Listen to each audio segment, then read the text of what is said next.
Hi, everybody. I'm Ravi Kapoor. I'm joined today by Sid Khurana, who is a law student at Cornell right now, but who's done a tremendous job of breaking down raw data into something concrete, especially on X, for thousands of us to analyze what happened during the 2024 election. And in particular, he's looking at AAPI data and data relevant to Indian Americans and South Asians. Sid, I'm so glad that we had a chance to sit down because I've been really impressed at how you've been able to collate raw data going to websites provided by all these states around the country. What have you noticed, I guess, in particular, before we get into this specific breakdowns, what was, I guess, most striking to you in 2024 versus previous cycles? Yeah, first of all, thank you for having me. It's really a great opportunity to be here. To answer the question, I think the first thing that really stood out to me is the drastic shift towards Republicans within minority voters, particularly within Hispanic and Asian groups. And I think even as these groups still lean relatively Democratic in the 2024 election, there was a marked drop in support for the Democratic nominee Kamala Harris as compared to Joe Biden back in 2020. And so that was one of the real interest to me about the 2024 election is how drastic that shift was. Sid, I know you've been dabbling in demographic data for a long time.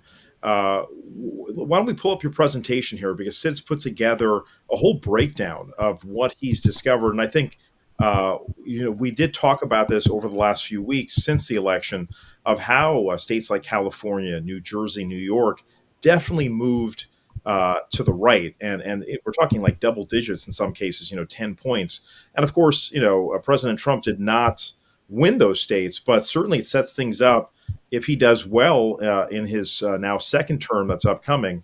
It sets things up quite well for the GOP, and then meanwhile the Democrats have a lot of internal searching to do because they lost a lot of longtime supporters, folks that were dyed in the wool Democrats. So, Sid, why don't you take us through, and in particular, what you discovered with Indian Americans and South Asians and beyond? Sure. So I think it'd be helpful to start with a little bit of a broad glance and see from a broader perspective where the Indian American vote kind of stood in the 2024 election. So here's some data that comes from the Indian American Attitude Survey, which came from pre-election polling. As exit polls are still kind of coming out, I think pre-election polling is a little bit more helpful to use right now, just even though we're just over a month away from the election. And I think that there's kind of four main points that I found from that survey is number one, the share of Indian Americans who are Democrats are dropping significantly. In the past 4 years, it's gone from 56% to 47%. We still see a little bit of that playing out in that change playing out in the actual voting. Yeah, because 6 in 10 Indian Americans still said that they would vote for Kamala Harris. So even though that there is a little bit of a gap there between that 47% number and the 6 in 10 number, I perceive that the 6 in 10 number would continue to go down as well. And another key thing that I noticed is the gender gap within the Indian American populace. Only 22% of women indicated that they would vote for Trump, whereas 39, almost 40%, said that they would vote for Trump. So I think that even though the Indian American group is still relatively a Democrat group, it's not as solid as it once was even 4 years ago. And I think that that shift is especially drastic, like you said, in the blue states like California, New York, New Jersey. And here's some data from Edison, New Jersey, which I think is famous for having one of the largest Indian American communities in the whole country.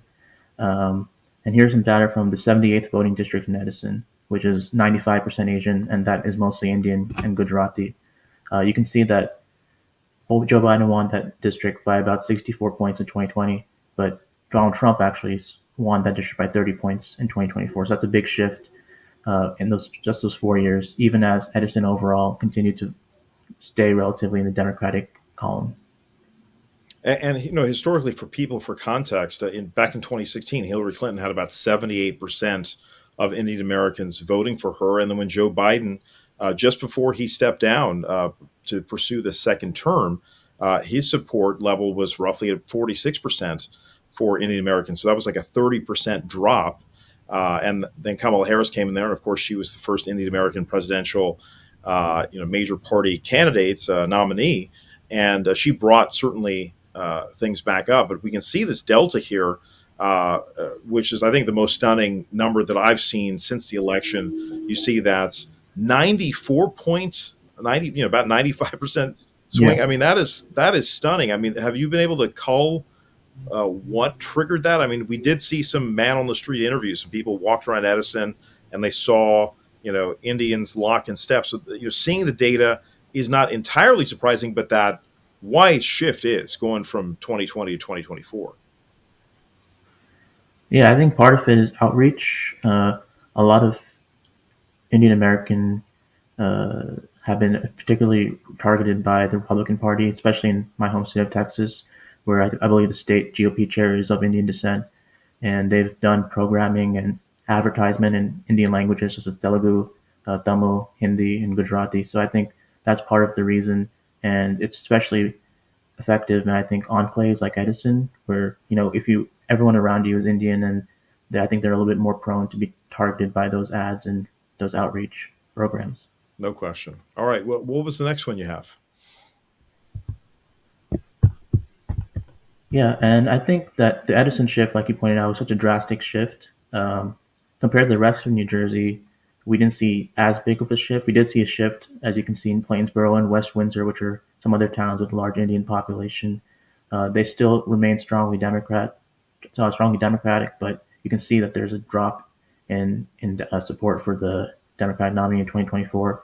Plainsboro went from a 53-point edge for Joe Biden to 43-point edge, and West Windsor 54 to 45. So there's still that drop, even if it's not as pronounced as it is in that voting district in Edison. And then I really wanted to see another shift somewhat more closer to home. I'm from Houston, and this is in Dallas, Fort Worth, where the Indian community is largely Telugu. And you can see here that there is a precinct in Irving, which is 85% Asian, largely Telugu, and there's a similar shift here as well, where the support for Biden was pretty significant, and now it's a narrow edge for Trump, R+4 in 2024. And I think this is really interesting to me because these are the kind of voters that the Republicans were bleeding in the past, the high income voters, the high college education voters.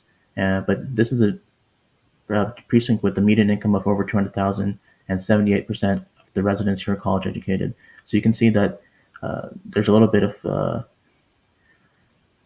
maybe a discord, because even as the Republicans are losing the white college educated voters, the white median income voters, they're gaining these minorities who have the same, I guess, socioeconomic status, but not the same cultural status. And I think this shift could be really significant for Texas GOP in particular.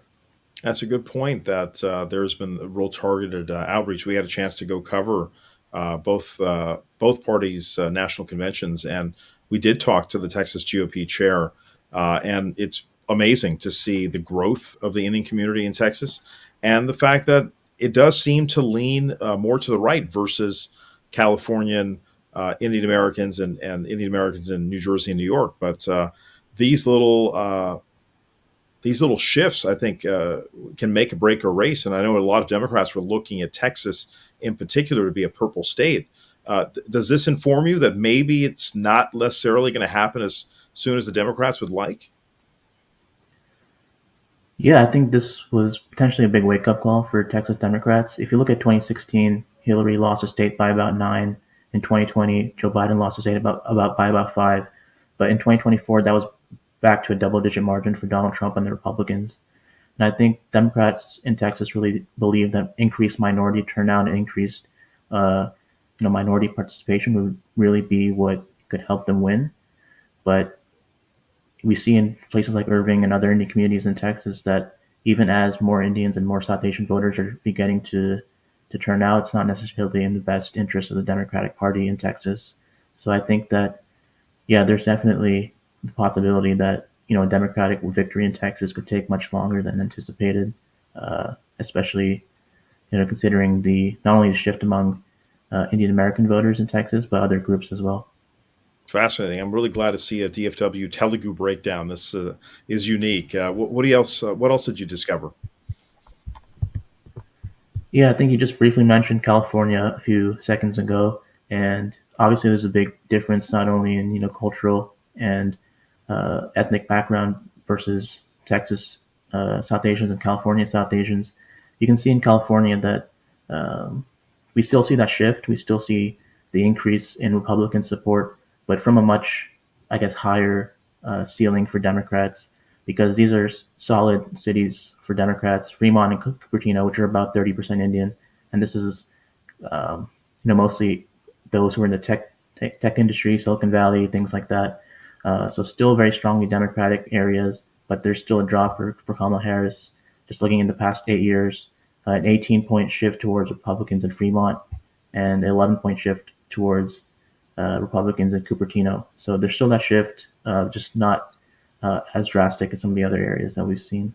Well, certainly we've seen this firsthand. I mean, we started reporting on these demographic shifts back in 2015, 2016, during the first Trump run. And I would hear Silicon Valley Indians, ostensibly liberals, who would quietly tell me, hey, I'm going to vote for Trump. And then, I've used this line a few times, but people would literally tell me, hey, don't tell my wife. Or other people would say, hey, let my wife explain.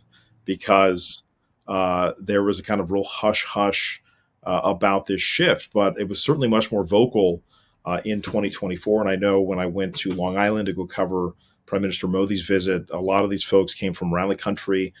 These were obviously the diehard Modi supporters, but I didn't meet too many Democrats in that crowd, that's for sure. And these were folks that when Silicon Valley had a big Modi rally, roughly a decade ago, most of those folks were Democrats. So there has been a huge shift, and Fremont and Cupertino are right in the heart. I mean, these are, both districts are both cities are within Ro Khanna's district.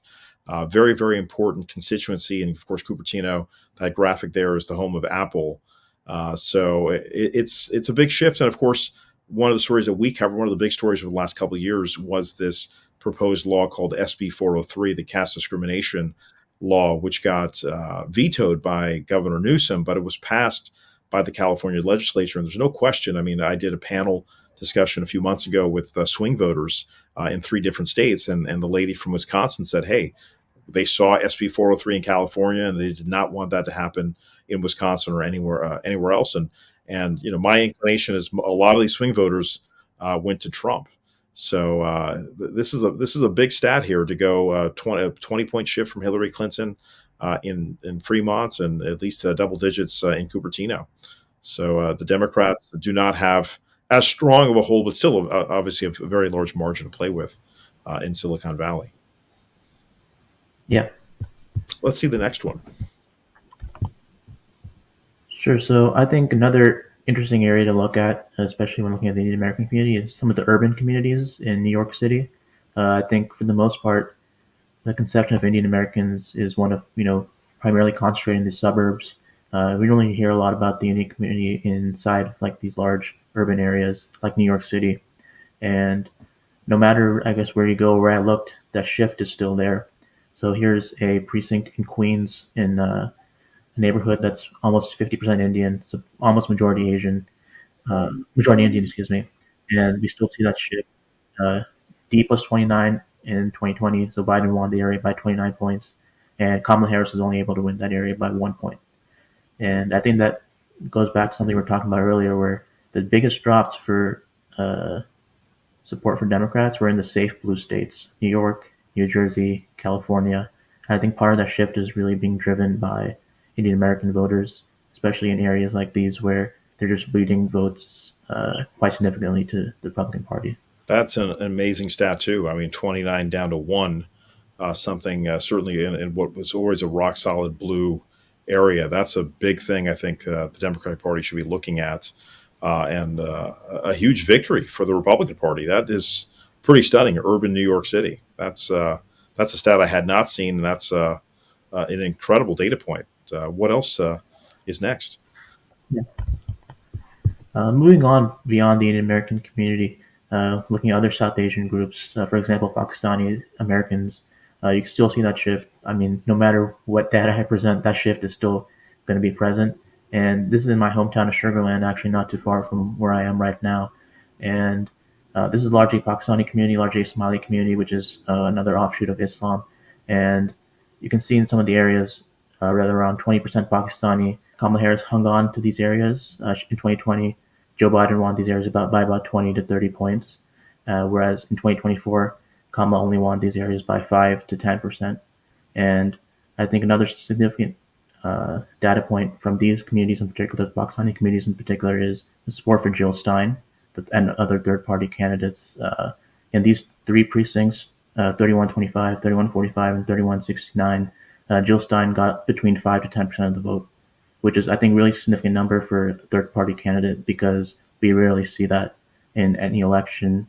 In 2020, there was no really viable third-party candidate, but in 2024, Jill Stein was able to get a significant amount of support within this community. And we did see that in Michigan as well. I mean, Jill Stein peeled away a number of votes in a very, very important swing state. And I don't think people know how significant the Pakistani community is in the Houston suburbs and in that region. But it's a massive community, and I'm not surprised to see the data shake out the way it did. And I think another thing that was interesting, and again, I try to listen, in my own reporting to raw sources, and that's why we want to give you this data, and so people understand this is coming directly from real sources, so we can actually know concrete information. And I was hearing podcasts featuring the Green Party candidates, Jill Stein.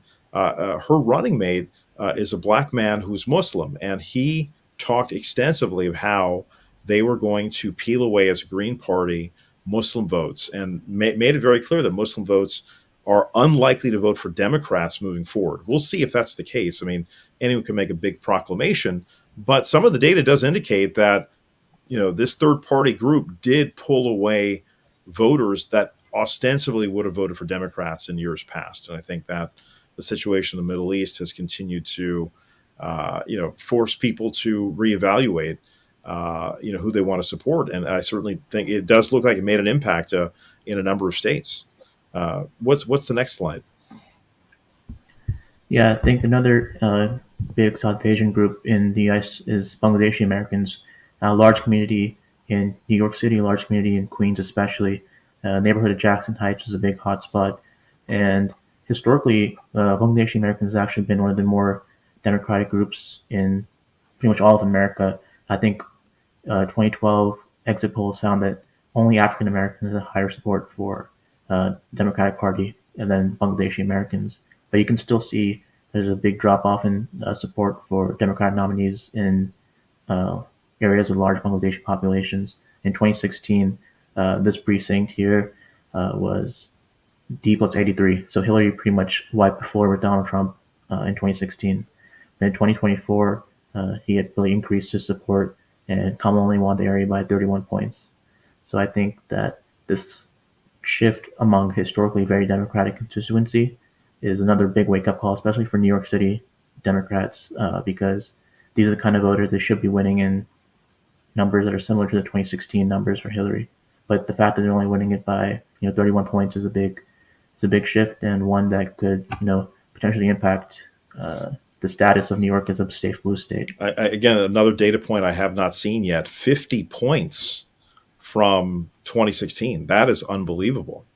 That's an incredible Yeah, shift, and something to look out for in the next cycle. My goodness, what's the next one you have? yeah, yeah. And then I really wanted to compare South Asian voters to other groups just to see what other groups in the country were voting like and whether the Indian shift was mirrored or perhaps even exceeded by other demographic groups. And I think the biggest comparison is with another big minority group in the United States, Hispanic voters, and they also had a big shift towards Republicans. You can see in some of these border communities in Texas. Um, in 2016, I mean, Hillary had landslide margins in these border counties, which are almost all above 90% Hispanic. And you can see in 2024, uh, Trump won 4 out of these 5 counties and came close, relatively close to winning the last one on the list. And these are counties that had not voted for Democrats in decades, if not centuries. For example, Starr County, Texas, hadn't voted for a Republican presidential nominee since 1896. That was when William McKinley ran for president. So the fact that these shifts were occurring in, safe democratic areas is really remarkable. And even as, I guess, the Indian American community, Pakistani community shifted towards Republicans, they were even outmatched by these drastic shifts among Hispanic voters in border communities. Well, that's probably among the stories of this cycle is that Hispanics certainly went rightward, and now you can't really just call any of these demographics an automatic vote for one party or another. I mean, both parties are going to have to earn votes, and it's stunning to see this data here: 60 to six to. I mean, that's a 76-point shift there in Star Texas. Mm. That's incredible. Almost 50 plus points in Webb. Incredible data here, and telling. It certainly, I think, changes the math for Texas. It does seem like Texas has gotten a little bit more red than expected. Mhm.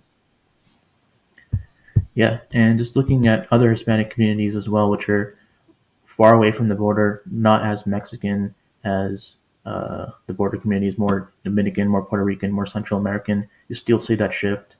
This is Passaic, New Jersey, so relatively close to some of the Indian American hotspots as well. And in 2012, 2016, these were uh, areas that the Democrats were winning in landslide margins. In 2024, Trump was able to win this town by a relatively significant margin, and we still see that shift. I keep saying this again and again, but that shift just keep reappearing in the data no matter where you go, and no matter which Hispanic community you're looking at, no matter what South Asian community you're looking at, that turn towards Republican Party is still quite prominent. Is there consensus about what Hispanics are thinking? Why there was such a dramatic shift? I mean, these are pretty striking numbers. Yeah, I think just based off my research and my understanding, I think that a big concern is inflation and economics. I think for the most part, a lot of these Hispanic groups are service industry and lower middle class or middle class voters, and they're particularly targeted, or particularly hurt, I should say, by inflation, and um, that tended to and their votes kind of serve as a backlash on the status quo. And when they have the option for change, I think a lot of people turn towards Donald Trump because of that reason. I think another perhaps reason why they shifted so much is immigration. A lot of immigrants, uh, perhaps aren't as keen on expanding or seeing the increased numbers of illegal immigration or perhaps undocumented immigration under uh, the perhaps Biden presidency. And I think maybe they feel that Trump is the best way to kind of curtail that movement. So I think maybe it's a combination of economic and social issues. Incredible shift here. What's the next slide you have? Yeah, so I was also curious what places swung left. Not many did. I think some of the key areas that swung left were virtually all um, fall under these categories, these high income, high college educated white communities, um, particularly in some of the more affluent areas of some of these safe blue states. Um, there's a town in New Jersey called Delaware. It's 91% white. 57% of the residents have a college degree or higher, and a median income of 161,000, which is quite high. And this was actually one of the few areas in the whole country that was a flip. It voted for Trump in 2020 and Kamala Harris in 2024. So I think no matter where you go in the country, there's not many areas that swung towards Democrats, but the areas that did will have this I guess consistency, high income, mostly white areas and mostly high college educated areas. And it's so interesting because obviously Indian Americans are high income, uh, college degrees, multiple college degrees in many cases, Yeah. and yet we saw this shift. Very very interesting to see these dichotomies. Like you can't just pigeonhole white communities, Hispanic communities, Indian communities, and South Asian broader Mhm. communities as just one monolith. It's fascinating to see this thing broken down in this way. Yeah, it definitely is, and I think it'd also be helpful for people who are more curious about the data to kind of see where I'm getting this from, and I'd just like to share some of the data for that as well. Demographic data like income, race, ethnicity, things like that. I get them from the Census Bureau. You can get that from a yearly survey that the Census Bureau does called the American Community Survey. It's very helpful for finding out these data sets for some of the areas that I focused on. And then for voting records and voting patterns, it's really helpful to go straight to the state websites. So I have some of the areas that I looked at here: New York City, Texas, New Jersey, California, and where some of that election voting data is coming from as well. Well, we look forward to seeing more of these breakdowns, but I wanted to share this as soon as we discovered that you were keeping track of all this. And I think the Edison shift is incredible. Seeing the Hispanic data is unbelievable. And then, of course, seeing Cupertino and Fremont in particular, these are strongholds for Democrats, really blue destinations that have certainly moved double digits in the other direction. And we'll see what happens over the next few years as the second term of President Trump gets underway. And then, the Democrats recalibrate their messaging, and we'll see if that will shift things back in another direction. I'm really, really pleased you did this, and I certainly would love to see more swing state data because I know we spent time in Wisconsin this year covering Mhm. Michigan, Pennsylvania. We launched our network in Raleigh, and all of the, of course, Phoenix and seeing Georgia as well. These flashpoints are so critical to both parties, and the Indian community is in the middle of all of it. Yeah. It's been great to see. Sid, anything else you want to share before we wrap up? No, I think I really wanted to share some of the shifts that I've seen, in particular among the South Asian community, and kind of compare that to other groups that we have across the country. And I think being able to share the data was really refreshing, and hope viewers and people in the audience were able to take something away from this. Absolutely. No, I think it's very, very helpful to get this distilled. It's hard to find some of the data, and I think a lot of it is still coming through. And I will share one last bit. I did talk to a high level Democratic source, a guy who's in the know, and he thought personally that it could have been as low as 40% of the vote going towards Vice President Harris, which would be stunning considering it was 78% for Hillary Mhm. Clinton in 2016. I don't know if it was 40%, but certainly it was not an overwhelming majority as in years past, and it definitely swung to the right. And President Trump is, actively working with Indian Americans in his upcoming administration, and we'll see if some of his maneuvers will start to shift things permanently, or was this just a one-off? And so that's something we'll be monitoring in the months ahead. Sid Khurana, he's a law student, but I definitely think you have a future in demographics as well, my friend. Thank you so much for breaking this down for us. Cool. Thank you so much for having me.